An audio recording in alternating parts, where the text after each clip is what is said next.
చిట్వేల్ తహసీల్దార్ కార్యాలయాన్ని జిల్లా collector S Venkateshwar బుధవారం ఆకస్మికంగా తనిఖీ చేశారు. కార్యాలయంలోని వివిధ విభాగాలను పరిశీలించి ప్రజలకు అందుతున్న రెవెన్యూ సేవలు, దరఖాస్తుల పరిష్కారం, భూ సంబంధ అంశాలపై అధికారులను వివరాలు అడిగి తెలుసుకున్నారు. అనంతరం మండలంలో జరుగుతున్న రీసర్వే పనుల పురోగతిపై అధికారులతో సమీక్ష నిర్వహించారు. ఇప్పటివరకు పూర్తయిన పనులు, పెండింగ్లో ఉన్న అంశాలు, భూ రికార్డుల పరిశీలన తదితర వివరాలు తెలుసుకున్నారు. రీసర్వే పనులను నిర్దిష్ట గడువులోగా పూర్తి చేయాలని, భూ రికార్డులను నిబంధనల మేరకు పక్కాగా నిర్వహించాలని అధికారులను ఆదేశించారు.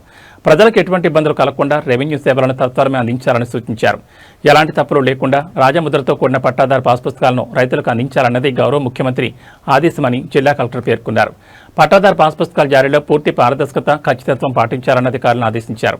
ఈ కార్యక్రమంలో చిట్వేల్ తహసీల్దార్ నరసింహారావు పాల్గొన్నారు.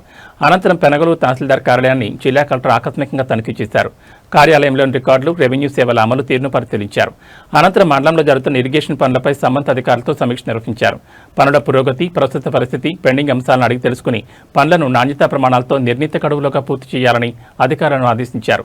ప్రజలకు, రైతులకు సంబంధించిన భూ, రెవెన్యూ, సాగునీటి అంశాలపై అధికారులు ప్రత్యేక దృష్టి సారించి సమస్యలను సత్వరమే పరిష్కరించాలని జిల్లా కలెక్టర్ ఎస్ వెంకటేశ్వర్ సూచించారు.